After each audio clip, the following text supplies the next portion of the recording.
بسم الله. أستغفر الله ربي من كل ذنب وأتوب إليه. لا حول ولا قوة إلا بالله العلي العظيم.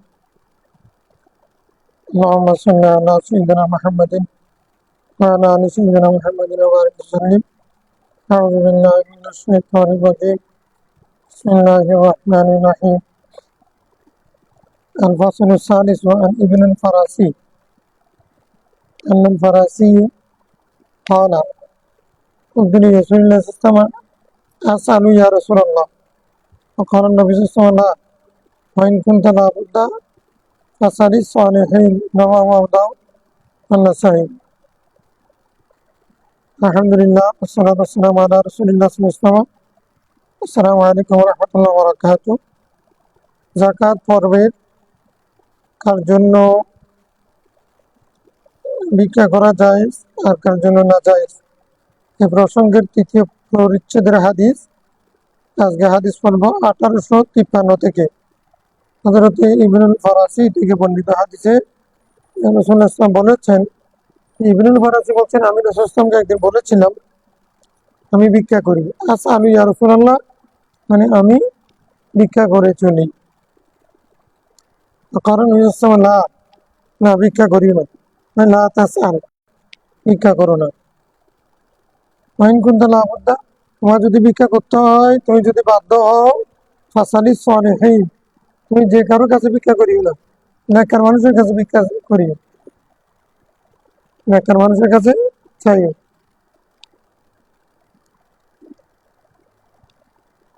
আবু দাউদ নাসাই হাদিসটি বর্ণনা করেছেন।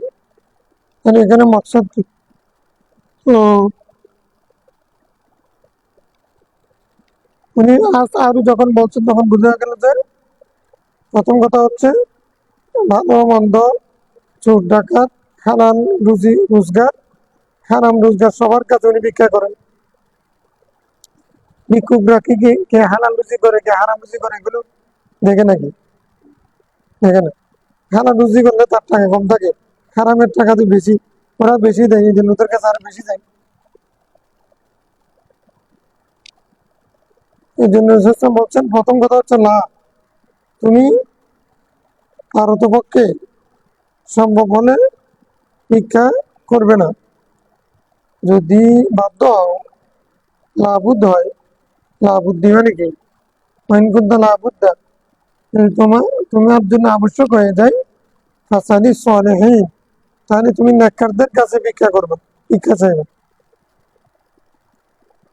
দুইটা মাসালা, একটা হচ্ছে পার্থিব জিনিস, টাকা পয়সা গুলো চাওয়া নেককারের কাছে,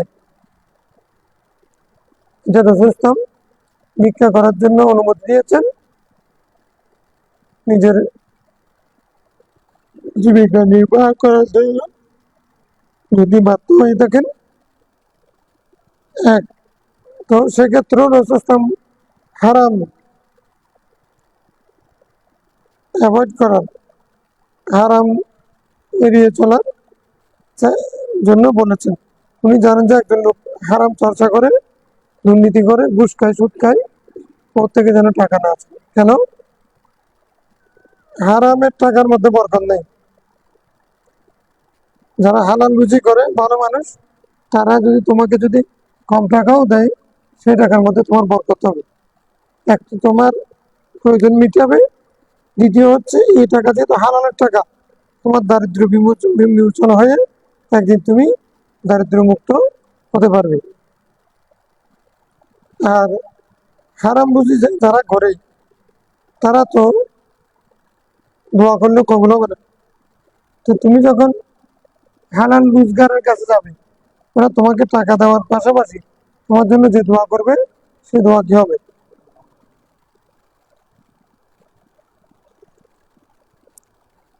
তার মানে ভিক্ষা দেওয়ার সময় শুধু এমনি ভিক্ষা দিয়ে ফেললে হয় না, ভিক্ষা দেওয়ার সাথে দোয়া করতে হয়। আল্লাহুম্মা বারিক, বারাকাল্লাহু ফিক, বিসমিল্লাহ, এরকম করে দিতে হয় দান করার সময়। এই জন্য যে তোমার দানের মধ্যেও বরকত হবে, তার রুজির মধ্যেও বরকত হবে। বিসমিল্লাহ মানে কি? বরকত। হারাম করতে এগুলো মানে জানবো না, করবো না, করলেও কি হয়, কবুল হবে না। এই জন্য একটা একটা মশলা হচ্ছে নেককারদের কাছে, ওলি আল্লাহদের কাছে চাওয়া, এটা জায়েজ কিনা জায়েজ। এই হাদিস দ্বারা বোঝা যাচ্ছে ওলি আল্লাহদের কাছে চাওয়া জায়েজ, ইন্তেকালের আগে জায়েজ, কিন্তু ইন্তেকালের পরে না জায়েজ। আমার এই প্রশ্ন আছে না, তো এগুলো নিয়ে টানাটানি আর কি চলতেছে।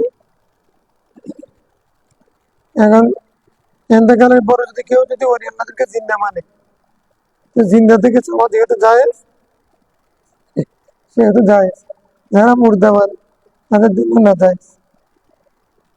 এখন এই জন্য কি যে কারো কাছে সবাই গলি বানাই না, সবার কাছে চাওয়া, এটাকে একবার আদত করে ফেলা, চাইবে তো আল্লাহর কাছে, উসিলা দেওয়া, এটা বেটার সরাসরি চাওয়াচ্ছি। তবে চাইলে মাত্রই শিরিক হয়ে যাবে। ইস্তিমদাদ মিন গায়রিল্লাহ, এটাকে শিরিক সাবিত করা, এটা একবার বদভ্যাস হয়ে গেছে। মানে ঘন ঘন উসিলা দেওয়া, ঘন ঘন যে কারো কাছে চাওয়া, আল্লাহর নাম না নিয়ে শুধুমাত্র বাজান মুনিব এগুলো বলা, এটা যেমন বদভ্যাস হয়েছে, আবার যেগুলো চাওয়াকে চাইলে শিরিক হয়ে যাবে এরকম অথবা এটাও বদভ্যাস, সীমা লঙ্ঘনের। রসুল্লাহ সাল্লাম তো বান্দা, আল্লাহ না। রসুল ইসলামের কাছে সাহাবায়ে কেরাম চেয়েছে, তাহলে শিরিক হয়েছে।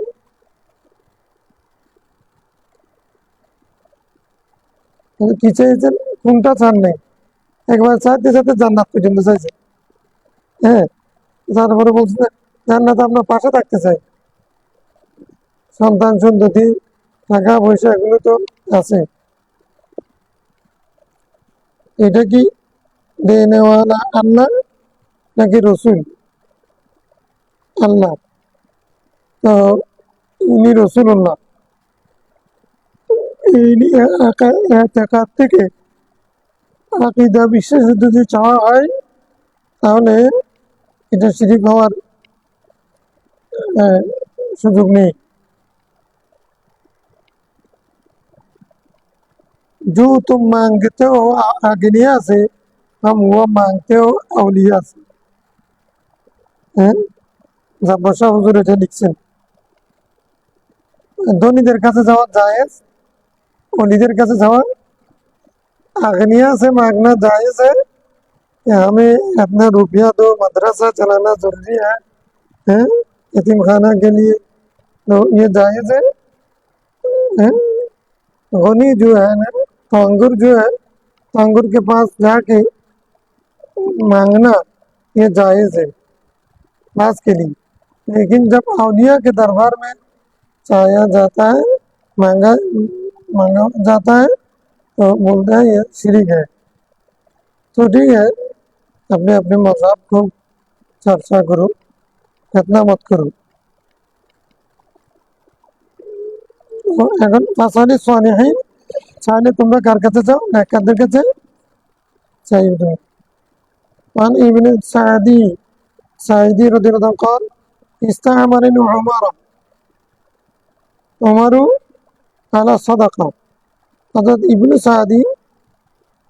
সাইদি বলতেছেন,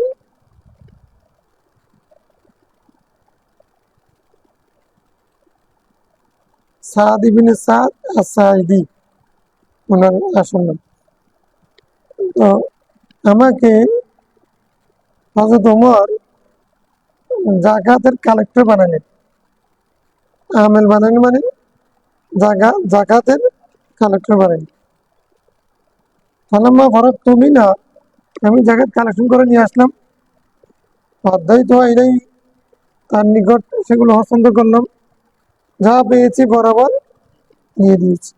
আমারানি বিআমানাতিন, তিনি আমার জন্য নির্দেশ করলেন আমার পারিশ্রমিক দেওয়ার জন্য। আমলের যেটা বিনিময়, উজরাতুল আমাল ও মালা, উজরাতুল আমাল ও মালা, আমাকে ও মালা মানে পারিশ্রমিক দেওয়ার নির্দেশ করলেন। তখন তো ইন্নামা আমিনতুল্লাহ লিল্লাহ ওয়া আজরি আলাল্লাহ, আমি তো এটা ইসলামী রাষ্ট্রের পক্ষে আল্লাহর রাস্তায় কাজ করি যে আমার বিনিময়ে আমি আল্লাহ থেকে নেব, এটা নেব না। কলা খুব মা অতীতা, তাহলে তোমার বলছেন যে তোমাকে যা দেওয়া হয়েছে সেটা তুমি নাও। ফাইনি কথা আমিল তু আনা আদি রসুল ইসলাম, আমিও জাকাত কালেকশনের কাজ করেছিলাম রসুল ইসলামের যুগে। ফাহাম্মালানি, তিনি আমাকে আমল বানিয়েছিলেন। ফাকুল তুমি কৌলুকা কৌলিকা, আমি তোমার মতো আমিও বলেছিলাম তাকে যে আমি তো বিনিময় নেওয়ার জন্য, পারিশ্রমিক নেওয়ার জন্য কাজ করি নাই, মুহাজিল্লা করেছি। তখন ফাকাউল আলী রসুল ইসলাম, রসুল আমাকে বলেছিলেন, ইদা অতই তাসাইয়ান মিন গায়রি আন তাসআলাহু, যখন তুমি চাওয়া ব্যতীত তোমাকে কোনো কিছু দেওয়া হয়, ফাকুল, সেগুলো তুমি খাও, ওয়া তাসাদ্দাক, সেখান থেকে তুমি দান করো। তামাওয়াল ওয়া তাসাদ্দাক, খুয ফাতামাওয়ালু ওয়া তাসাদ্দাক মিনহু, নাও, খাও, সেগুলোকে যত্ন করে খাটাও, সেখান থেকে ইনকাম করো, সেগুলো থেকে আবার সৎকা দাও। এভাবে অর্থনীতি চাঙ্গা হবে।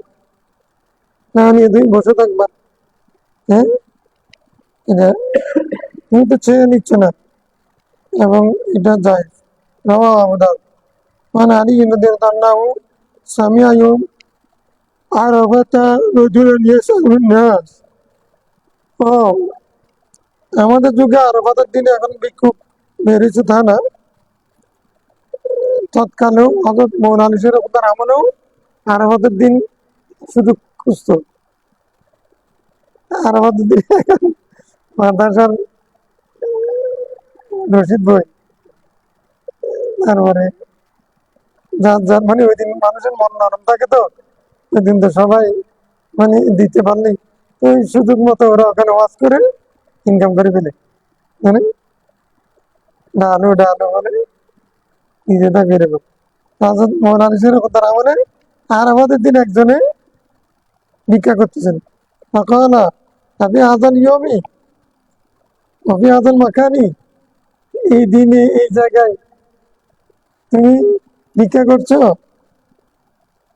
তাসআলু মিন গায়রিল্লাহ, আল্লাহ ছাড়া অন্য কারো কাছে এখানে তুমি চাচ্ছ, তাহলে আল্লাহ ছাড়া কারো কাছে যাওয়া না যায়, এটার আবার দলিল আছে। ফাখাফাকাহু বিদুররা, তিনি দোররা মেরে দিলেন, তাকে দোররা মেরে দিলেন। দোররা মানে এটা শাস্তির জন্য না, মানে 10 দোররা, 20 দোররা, 40 দোররা এরকম না, দোররা দিয়ে তাকে মানে এটা বারণ করলেন আর কি, ভয় দেখালেন। তো আপনি হাজার ইয়ম, আপনি হাজার মাকার, আজকে আরাফাতের দিন শুধুমাত্র আল্লাহর কাছে চাওয়ার জন্য 7 রাকাতের নামাজ 2 রাকাত করে বলছে। আজকে দোয়া নামাজের চেয়েও গুরুত্বপূর্ণ, আজকে দোয়া নামাজের চেয়েও আল্লাহর কাছে আজকে না চেয়ে আর আরাফাতের ময়দানে দোয়া করলে সেটা তো কবুল হবে। তুমি আদিঘা আল্লাহর কাছে না চেয়ে তুমি ভিক্ষা করতেছো মানুষের কাছে, এই জন্য ভিডিও দিচ্ছেন।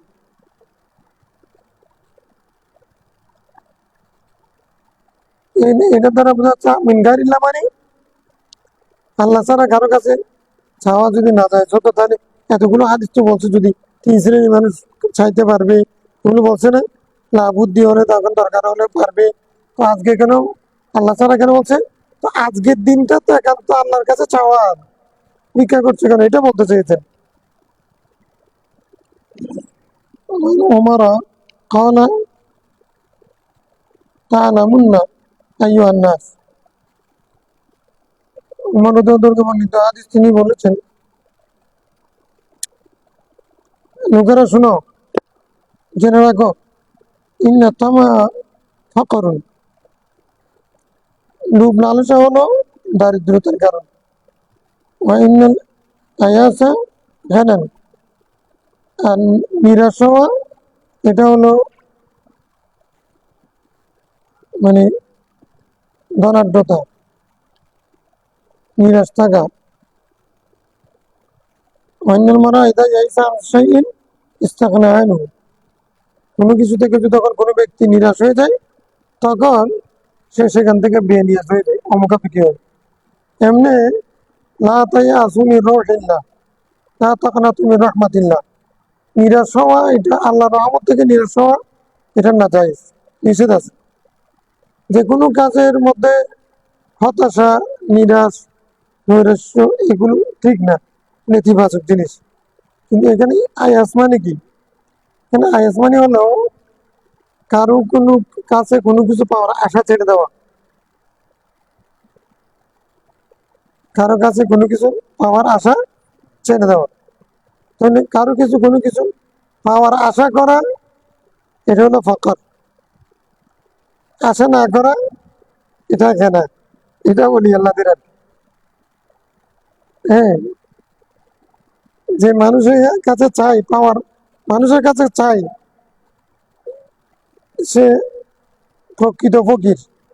যে মানুষের কাছ থেকে নিরাশ হয়ে আল্লাহর দিকে রুজু হয়, সে হ্যাঁ আসল ধনী। এখন সমাজের মধ্যে মানে ফকির হিসেবে তারাই পরিচিত হয়েছে। একটা হলো ফকির মানে ভিক্ষুক, একটা ফকির মানে যারা মানুষের কাছে চায় না, এরা ফকির। এরা ফকির মানে এরা আল্লাহর ফকির বাস্তবে। ওরফে হে কাঙ্গাল আও সারে খুদাই হাতু।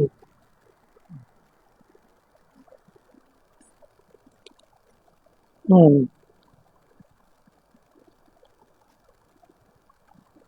মানুষে জানে যে ফকির, আমি তো ফকির, ফকির দরবেশ। ওরা মানে ইসলাম প্রচার জন্য দেশে আসছে না, ওদেরকে ফকির দরবেশ বলে। মানুষে বলছে এগুলো ফকির। ফকির, এই ফকির কেন ফকির? যেহেতু সে মানুষের কাছে চায় না, যা চাইবে আল্লাহর কাছে চায়। ফকির প্রয়োজন অতিরিক্ত কোনো কিছু রাখে না নিজের কাছে, এই জন্য ফকির। মানুষ বলে ফকির, কিন্তু এই ফকির যার কাছে কোনো কিছু নেই, যদি আল্লাহর কসম করে কোনো কিছু বলে, আল্লাহ বলছেন না অতি আর না, আমি তাকে অবশ্যই দেব। হ্যাঁ, সবাই আসতেছে ফকিরের কাছে, সবাই আসছে, আমার এই সমস্যা, আমার এই সমস্যা, আমার টাকা নাই, আচ্ছা ঠিক আছে যাও, দোয়া করে দিলাম। তাহলে এটা ফকির না ধনী? হ্যাঁ হ্যাঁ, আসলে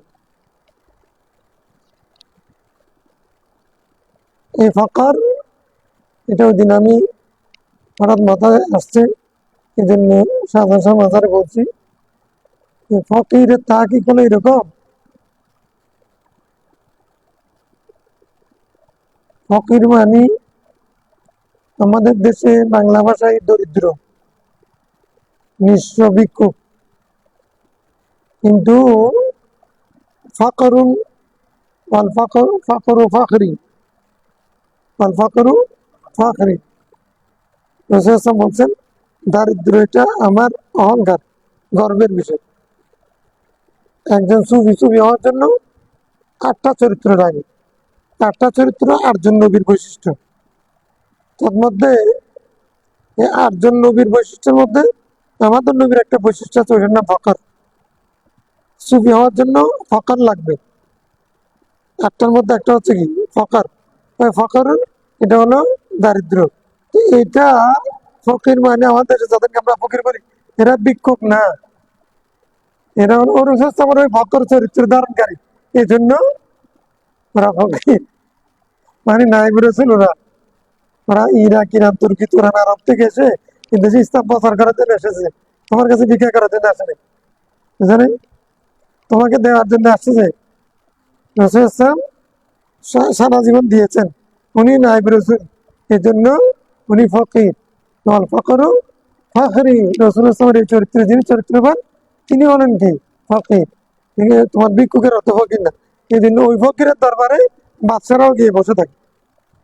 হ্যাঁ, শুধু থাকুন না, আজকে 1000 বছর পর্যন্ত হিন্দুস্তানের রাজা বাদশা সবাই ওই ফকিরের দরবারে, গরিব নওয়াজের দরবারে, হিন্দু, বৌদ্ধ, খ্রিস্টান, মুসলিম সবাই ওই ফকিরের দরবারে এখনো যাচ্ছে, তখনো গেছেন, এখনো যাচ্ছেন।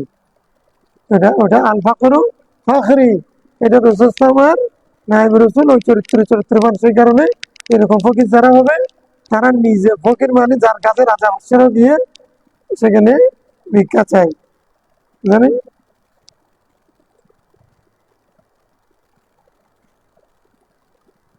মানে যে এরকম মানুষের কাছ থেকে কোনো কিছু পাওয়ার আশা ছেড়ে দেওয়া।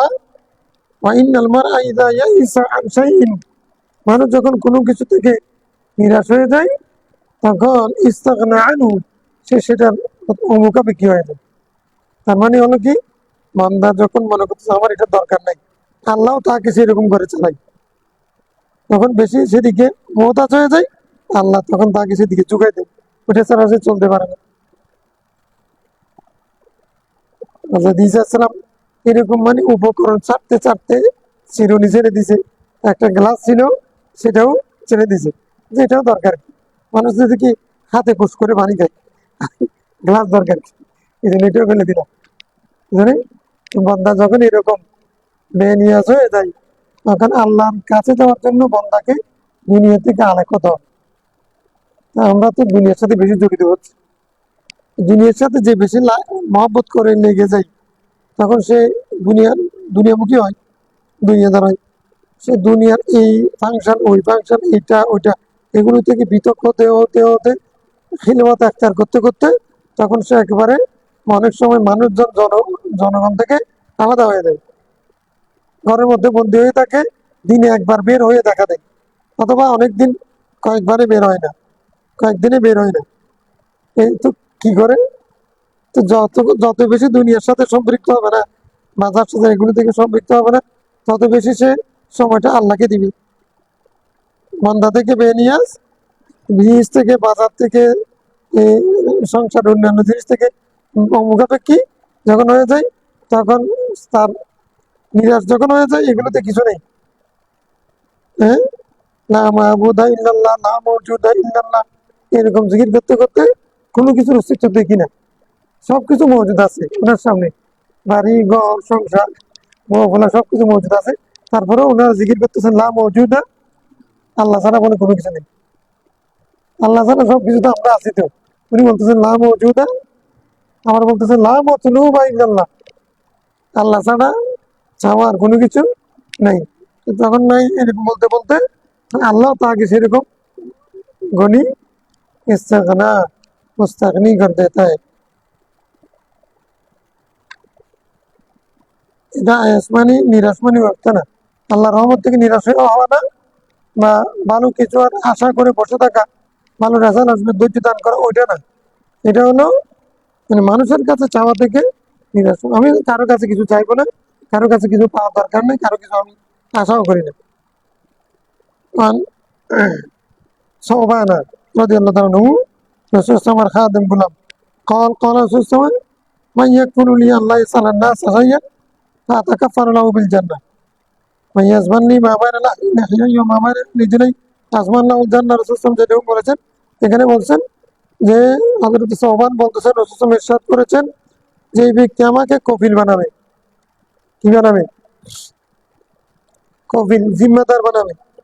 আরবের মধ্যে কফিল আছে না, কফিল আরবের একজন কপিলও তো হয় না, জিম্মেদারও তো হয় না, বিদেশি প্রবাসী কেউ কেনে, নাহলে তোমাকে বিষয় পাবে না। যে আমাকে জিম্মেদার বানাবে অর্থাৎ আমার সাথে প্রতিশ্রুতিবদ্ধ হবে, মানুষের কাছে কোনো কিছু সে চাইবে না। কালকে যেটা বলছিলাম,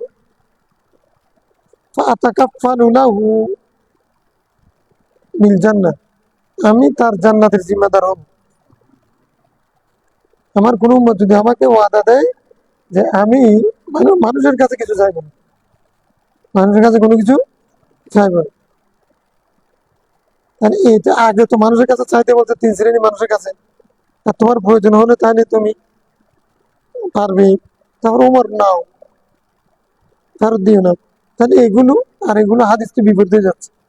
হাদিস হচ্ছে অর্থাৎ এগুলো স্টেজ ভিন্ন, এগুলো বিশেষ মানুষের বিষয়। মোতাওয়াক্কিল বিল্লাহ, এগুলো এতেকাদ ইয়াকিন তাওয়াক্কুল অনেক উপরে।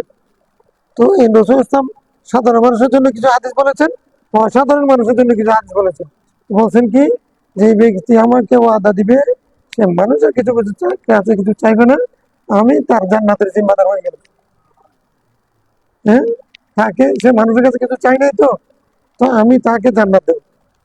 আমি তাকে, সে মানুষের কাছে কিছু যদি না চাই আমি তাকে রসুল দিবেন বলতেছে। আকালা সোহান, আর কিছু নেই, সংসার নেই, বউ বোনা নেই, কিছু নেই, নিজে ছাড়া কিছু নেই। আর উনি বলতেছে আনা রাসূলুল্লাহ, আমি আছি তো 1 নম্বরে, আমি 1 নম্বরে আছি, আমি কারো কাছে কোনো কিছু, আমি ওয়াদা দিলাম, আনা আকফালুক, আমি আমি আমি আনা আকফুলুক, আমি আপনাকে কপিল বানাইলাম যে আল্লাহ আনা শাইয়ান মিন গায়রিল্লাহ, আমি মানুষের কাছে কোনো কিছু চাইবো না, এটা এই ওয়াদা আপনাকে দিলাম, আপনাকে কবির বানালাম। কারণ আল্লাহ ইয়াসালু আহাদান শাইয়ান, হযরত সাওবান ওনার চরিত্র ছিল মানুষের কাছে কোনো কিছু চাইতেন না। ওই ওয়াদা দিয়েছেন কিন্তু ওনার কাছে কিছু ছিল না, কিছু, ওই আহলে সুফার একজন, উনি আহলে সুফার একজন, কিছু ছিল না। আসলে গেলাম মিলনে সে রুজি, না মিলনে সে রোজা, আসলে তো রুজি হয়ে গেছে, না পাইলে রোজা রেখে দিছে।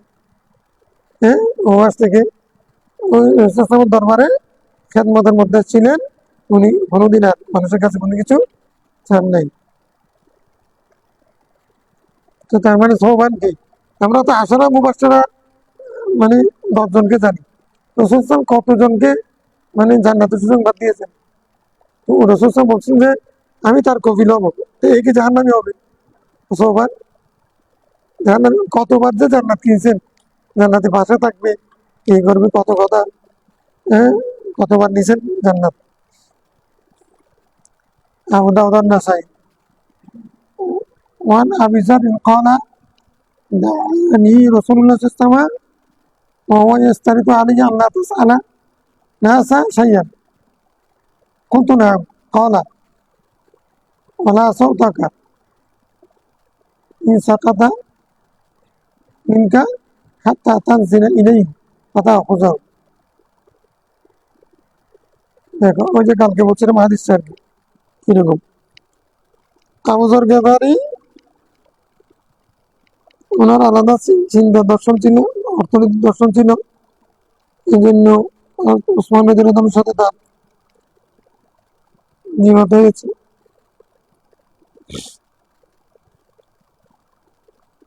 একটা হচ্ছে সমাজতন্ত্র, একটা হচ্ছে পুঁজিবাদ, এগুলোর একটা বিষয়, অর্থনীতির একটা বিষয় এখানে থাকে ওনার সাথে। যাই হোক, আমরা আজকে হাদিস পড়তেছি, সেটা হচ্ছে সংক্ষেপ কথা হচ্ছে দাআনি রাসূলুল্লাহ, রাসূল আমাকে একদিন ডাকলেন, আবু যর গিফারিকে। তো এখন উনি এর আগে মুসলমান হয়েছেন না, মুসলমান হয়েছেন না, রাসূল মুসলমানদেরকেও বাইত করে দেন, মুসলমানকে আগে যেটা বাইত করেছে বায়াতুল ইসলাম, বায়াত 6 প্রকার, আর বায়াত আলাল আতা আওয়ামিরিল্লাহ, বায়াত আলাল আতা আলা ইজতিনাব আনিল মানাহি, কোনো সময় ভালো কাজ করার জন্য বায়াত দিতেন, খারাপ কাজ ছেড়ে দেওয়ার জন্য বায়াত দিতেন, জিহাদের জন্য বায়াত দিতেন। হ্যাঁ, ঠিক আছে না? তো এখন উনি ওই দিন ডাকছেন কি জন্য? বায়াত করাবার জন্য। হয়তো আবু যর গিফারিকে আবার বায়াত করেছেন। ওই ইস্তারিদু আলাইয়া, রাসূল আমাকে শর্ত দিলেন, বায়াতের সময় কি দিবে? হ্যাঁ, কি শর্ত দিবে? প্রথমে তওবা করাবে, তারপরে বলবে যে যদি মানে বন্দার হক যদি তোমার কাছে থেকে থাকে, কাউকে মনে কষ্ট দিয়ে থাকো, কারো হক নষ্ট করে থাকো, তাহলে তুমি তার কাছে মাপ চেয়ে নিবে, এটা আদায় করে দিবে। আর যা আল্লাহর হক যেগুলো নষ্ট করেছো সেজন্য मैं तौबा करता हूँ तमाम गुनाहों से, छोटे बड़े सबसे। এটা তওবা করেছো, তওবার কারণে গুনাহ মাফ হয়ে গেছে, আল্লাহর হক। এখন বান্দার হক যদি হ্যাঁ, হ্যাঁ, নষ্ট করে থাকো, সেগুলো দিয়ে দাও। তো রাসূল সাল্লাল্লাহু আমাকে শর্ত দিলেন, আল্লাহ তাসআলান্নাস শাইআন, তুমি মানুষের কারো কাছে কোনো কিছু চাইতে পারবে না। কিন্তু না, আমি বললাম ইয়া রাসূলুল্লাহ, আমি কারোর কাছে কোনো কিছু চাইবো না। কলা মালা টাকা। ঈসা আলাইহিস ইসলামের চরিত্র সাহাবায়ে কেরামের মধ্যে আসতেছে, রাসূল শিক্ষা দিচ্ছে। এমনকি তোমার একটা লাঠি, তোমার দৌড়া যেটা, ব্যাট যেটা, সেটা সাকাতা মিনকা, তোমার থেকে পড়ে যায়, হাত্তা তানজিলা ইলাইহি, তাহলে তুমি সেদিকে নাযিল হবে, ঝুঁকে পাতা খোঁজাও, সেটা তুমি নিজের হাতে নিবে। তোমার একটা লাঠি, ব্যাট, যেটা তুমি ব্যবহার করতেছো, এটা যদি তোমার হাত থেকে পড়ে যায়, তোমার হাত থেকে পড়ে যায়, তো এক্ষেত্রে তুমি দুইটা পন্থা আছে। আমার ব্যাগটা এনে তুলে দাও তো,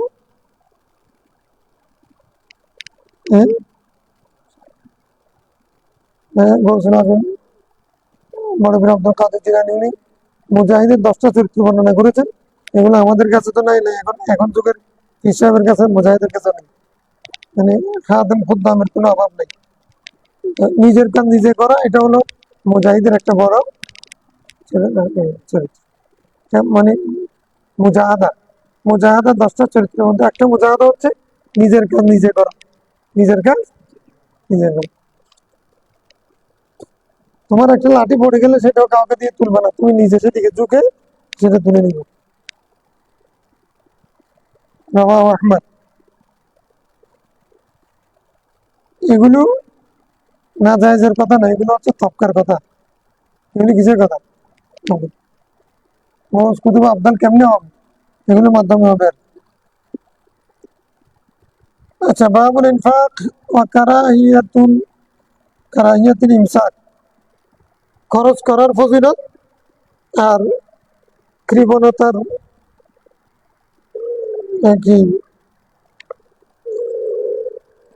খারাপি, কৃপণতার অপছন্দ হওয়া প্রসঙ্গ। আল ইনফাক ফি সাবিলিল্লাহ, আল ইনফাক ফি আমালিল খায়র, ভালো কাজে ব্যয় করার প্রসঙ্গ। আর খারাপ, কারাহিয়াতুল ইমসাক না, কারাহিয়াতুল ইমসাক মানে বখালতির, মানে কি অসারতা, কৃপণতার অসারতা। খরচ করা এটা ভালো, আর কৃপণতাটা খারাপ। আল-ফাসলুল আউয়াল, প্রথম পরিচ্ছেদ। আন আবি হুরায়রা রাদিয়াল্লাহু আনহু قال قال رسول الله صلى الله عليه وسلم لو كان لي مثل أحد ذهبا لسرني أن لا يمر عليه 3 ليال وعندي منه شيء إلا شيء أرشده لدين। রাওয়াহুল বুখারী। কত বড় নবী রাসূল ইসলাম, যত বড় নবী তত বড় মন, সেজন্য রাসূল ইসলামের কথাও সেরকম। সাইয়েদনা আবু হুরায়রা বলছেন, যদি আমার কাছে উহুদ পরিমাণ, উহুদের পাহাড় পরিমাণে যদি স্বর্ণ থাকে, আমার কাছে যদি থাকে, এটা যদি বলেছেন নি, আল্লাহ এতটুকু জবান থেকে বের হওয়ার পরে সেটা কবুল করে ফেলেছেন। এখন আরবের মধ্যে স্বর্ণের খনি। আজকে আবার খবর পাইলাম মক্কাতে বলে আবার নতুন ভাবে স্বর্ণের খনি পাওয়া গেছে। বলছে যে আমি যদি পাহাড়কে বলি যে তোমরা স্বর্ণ আমার পেছনে হাঁটো, আমি যদি বলি এটা বলার কারণে কি হয়ে গেছে, সামনে হয়ে গেছে। আমি যদি বলি এই গাছটাকে এদিকে চলে আসার জন্য, আমি যদি বলি এটা বলার সময় গাছটা উঠে সামনে চলে আসছে। আবার আমি যদি বলি এটা আবার গিয়ে নিজ জায়গায় প্রতিষ্ঠিত হয়ে যায়। তারপরে মুসলিম শরীফের হাদিস, মানে বাবুল মুআজিজাতের মধ্যে, তো আবার সেখানে চলে যায়। আমি যদি বলি, উনি আপনি উদাহরণ হিসেবে একজনকে বুঝাচ্ছেন, এরকম যদি বলা, এটা এরকম বলতে বলতে গাছটা উঠে চলে আসছে। আবার যদি বললে বলার সাথে সাথে ওটা গিয়ে ঠিক জায়গায় বসে গেছে। মানে যদি বললেও রসুল ইসলাম যদিও বলেন এমনি মানুষকে বোঝাবার জন্য বললেও সেটা আল্লাহ কি করবেন, বাস্তবায়ন করবেন। মানে কি ক্ষমতা! আমার কাছে যদি বহুত পরিমাণ স্বর্ণ থাকে, আমি আনন্দিত হব। আল্লাহ আমর আলী সালাতুল্লাহ আলী, সেটা 3 দিন 3 রাত পর্যন্ত আমার কাছে থাকুক, আমার কাছে না থাকুক, এটাই আমি চাইব, এটাই আমাকে আনন্দ দিবে। আইন দিমিন উসাইগুন, আমার কাছে কোনো কিছু থাকবে না, আমার কাছে কোনো কিছু থাকবে না ইল্লা, তবে সাইন উর্সিদ হুনি দেন, যদি যদি কিছু রাখি সেটা রাখবো শুধুমাত্র ঋণ পরিশোধ করার জন্য। কি জন্য? ঋণ পরিশোধ করার জন্য। কিন্তু ঋণ এটা তো আরেকজনের হক, ঋণ এটা আরেকজনের হক। ঋণটাকে সেই ঋণ পরিমাণ আমি রাখবো, যদি বহুত পরিমাণে যদি আমার কাছে স্বর্ণ আসে, আমি সেটা 3 দিনের চেয়ে বেশি থাকতে পারবে না। 3 দিনের মধ্যে আমি এগুলো সবগুলো কি করে দেবো, বন্টন করে দেবো। কারণ টাকার অপর নাম দুনিয়া, দুনিয়া আমার কাছে থাকতে পারবে না, আমি আখিরাত শিখাবার জন্য এসেছি। আল্লাহু আকবার। রাওয়াহুল বুখারী। وعنه قال قال صلى الله عليه وسلم ما من يوم يصبح العباد فيه إلا ملكان ينزلان। প্রত্যেক দিন বান্দার কাছে 2জন ফেরেশতা আছে। ফায়াকুল আহাদুহুমা আতি মুনফিকান খালাফা ويقول الآخر اللهم آت ممسكا تلفا। এই 2জন ফেরেশতার মধ্যে একজনে বলে আল্লাহুম্মা আতি মুনফিকান খালাফা, আল্লাহ যে তোমার রাস্তায় খরচ করে, ভালো কাজে ব্যয় করে, খরচকারীকে তুমি তার পেছনে দাও, অর্থাৎ তার প্রতিদান দাও। সে খরচ করেছে, তার পরক্ষণে সেটার আবারও সম্পদ দাও, খলাফা। আর যে মুমসিক, খরচ করে না, টাকা ধরে রাখে, তালাফা, তার মাল ধ্বংস করে দাও। তালাফ কি মানে? হাত তালাফি, হাত তালাফি করে, যা ধ্বংস করেছে সেগুলো দিয়ে দেওয়ার নাম হাত তালাফি। তালাফন মানে কি? ধ্বংস করে।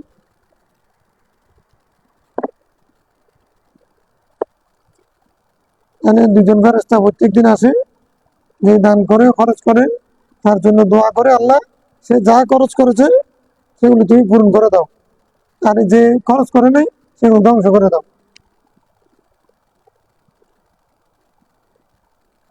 وعن أسماء بنت أبي بكر رضي الله قالت قال رسول الله صلى الله عليه وسلم أنفقي ولا تحصي فيحصي الله عليك ولا تعي فيعي الله عليك ارضخي ما استطعت। বলছে কি, আসমাকে রাসূল বলছেন আনফিকি, খরচ করো, ওয়ালা তুহসি, গোনা না, গুনে গুনে দিও না, কয় টাকা গেল হিসাব রাখিও না, ধরো এরকম করে করে দাও। ভাই হসি আল্লাহ আলী, তুমি যদি গুনে দাও আল্লাহ গুনতে থাকবে। হ্যাঁ, ওয়ালা তুই ফাইউই আল্লাহ আলী, আর তুমি জমা রাখিও না, আল্লাহ তোমার জন্য জমা রাখে দিবে, মানে তোমাকে দিবে না। ইরদাখি মাস্তাতাত, যত পারো খরচ করো, যত পারো খরচ করো। ইরদাখি মানে এইটি এইটি দিতে থাকো, যত পারো দিতে থাকো। মানে তাকসা মিজিল আরশি ইকলালা, ইরদাখি মানে এইটি, তুমি দিতে থাকো। আচ্ছা, মানে আমি ওর দ্বারা যত قال قال صلى الله عليه وسلم قال الله تعالى حديث قدسي أنفق يا ابن آدم، এ মানব সন্তান, আদম সন্তান, খরচ করো। উনফিক আলাই, তুমি খরচ করো, তোমার জন্য কি হবে? খরচ করো, তুমি খরচ করলে তোমার জন্য অন্যজন, তুমি খরচ না করলে তোমার জন্য কেউ। ইরহামু মান ফিল আরদি ইয়ারহামুকুম। উনফিক আলাইক মানে দিয়ে অর্থ হতে পারে মানুষে খরচ করবে তোমার জন্য, এটা, আর আল্লাহ খরচ করবেন তোমার জন্য, আল্লাহ তোমাকে দিবেন। আল্লাহর খজিনার মধ্যে সম্পদ রেখে দেবেন না। তুমি যদি মানুষের জন্য খরচ করো, আল্লাহ তার খজিনা থেকে তোমাকে দেবেন। তুই দে, আল্লাহ খরচ করার মতো হইলো না।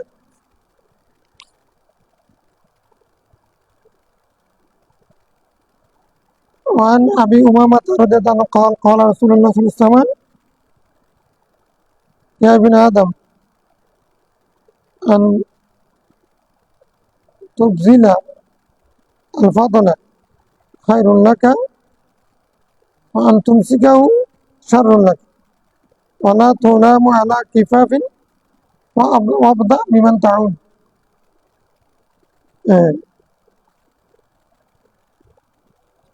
কি বলছেন রাসূল সাল্লাল্লাহু আলাইহি ওয়াসাল্লাম,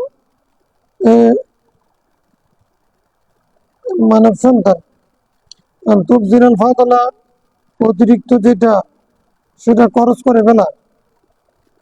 হ্যাঁ, অতিরিক্ত যেটা সেটা খরচ করে ফেলা, এটা হলো উত্তম তোমার জন্য। সম্পদ অতিরিক্ত রেখে দাও, এটা তোমার জন্য ভালো না। খরচ করা এটা হলো উত্তম। আর তুমি শিখাও, তুমি রেখে দেওয়া সারণ লাগা তোমার জন্য ক্ষতিকর। ওলা তুলামু আলা কিফাবিন, তুমি তোমারকে বর্ষনা করা হবে না আলা কিফাবিন, মানে তোমার খাদ্য খাবার রসদ এগুলোর উপরে তোমাকে ভৎসনা করা হবে না, মানে কি ধরে রাখার মধ্যে তোমাকে ভৎসনা করা হবে না। অর্থাৎ অতিরিক্ত যেটা সেটা তুমি ছেড়ে দাও, আর ধরে রাখলে সেটা তোমার জন্য ক্ষতিকর। তো তোমার খাবার রসদ যেগুলো সেগুলো তুমি ধরে রাখো, সেটার উপরে তোমাকে ভৎসনা করা হবে না। ওয়াবদা বিমান তাউদ, আর তুমি শুরু করবা, যখন খরচ করো তখন শুরু করবা বিমান তাউদ, তোমার অধীনস্থদের দিয়ে। ওয়াবদা বিমান তাউদ, হ্যাঁ, তুমি যারা তোমার অধীনস্থ তাদেরকে আহলা ইয়াউল আয়াল, মানে আহলা আয়াল থেকে তুমি শুরু করো। তুমি যদি দান করো, খরচ করো, তখন খরচ করবে প্রথমে কি মানুষের জন্য নাকি নিজের ঘর আনার জন্য? আগে নিজের ঘরে বাতি দিবে, তারপরে মসজিদে। কেমন এটা বলছে ওলা তোলামু আলা কিফাব, মানে না তোলামু আলা ইনসাকে কিফাব, মানে ইনসাকে কিফাব কিফাব মানে কাফুন। কাফুন মানে হলো ধরে রাখা। তো কোন জিনিস, মানে খাবার খাবার রসদ যেগুলো তোমার প্রয়োজনীয় জিনিস আর কি, সেগুলো ধরে রাখা, এটার উপর তোমাকে ভৎসনা করা হবে না। তবে ধরে রাখাটা উত্তম না, ছেড়ে দেওয়াটা উত্তম। যখন তুমি ছেড়ে দিবে, প্রথম ছাড়বে কার জন্য? পরিবার পরিজন। বুঝতে পারছো কথাটা?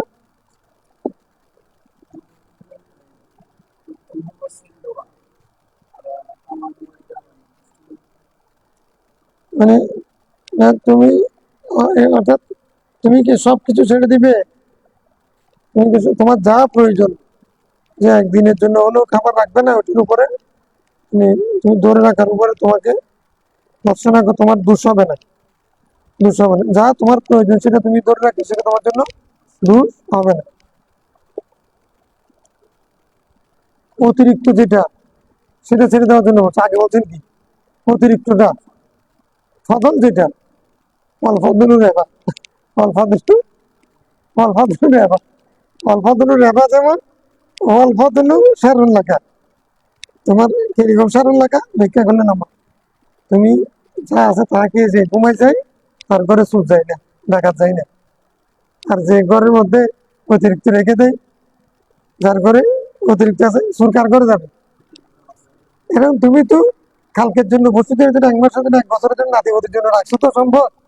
তো এখন রাখছো যে এগুলো বেশি খাওয়ার জন্য, আর নিরাপত্তার জন্য। এখন এখন যদি তুমি খাবার না রাখো, তোমার অনিরাপত্তা, খাবার অনিরাপত্তার জন্য তুমি রাখছো বেশি। এখন রাত্রে ডাকাত এসে গুলি করে দিয়ে তোমার জানে নিরাপত্তা যুদ্ধে গেছে, তাহলে তোমার জন্য কল্যাণ হলো নাকি অকল্যাণ হলো?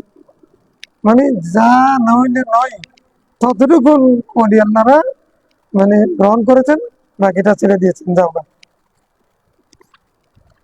ওই যে কালকের জন্য পশুরা রাখে না, কালকের জন্য আমি মানুষও রাখবো না, এটা প্রকৃতির ধর্ম।